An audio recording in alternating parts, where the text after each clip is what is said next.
Attention to all SSS members at pensioners. Sa mga nagtatanong, ang tanong po niya, makakakuha ba ang PWD ng disability kung ang disability ay inborn? Sa video na ito, pakitapos hanggang sa dulo para malaman ang buong impormasyon.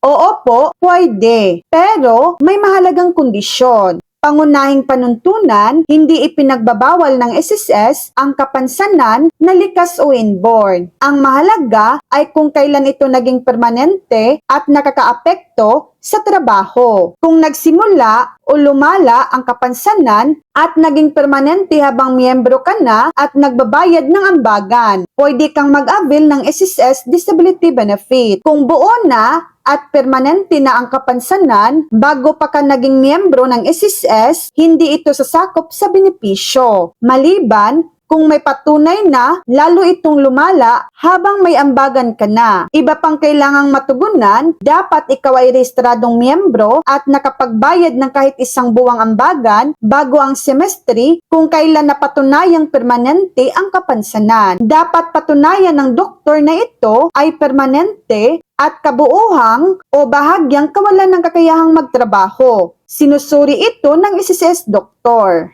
May sapat na ambagan, 36 na buwan pataas, buwan ng pensyon, mas mababa kabuuhang halaga na lump sum. Anong gagawin? Kumuha ng detalyadong ulat at sertifikasyon mula sa lisensyadong doktor na kinikilala ng SSS. Ipakita kung kailan lumala o naging permanente ang kondisyon, ikumpara sa petsa ng iyong unang ambagan. Maghain ng paghahabol sa sangay ng SSS o sa My.SSS portal kasama ang iyong SSS ID, UMID, patunay ng ambagan at medical na dokumento. So yan lang po ang latest update.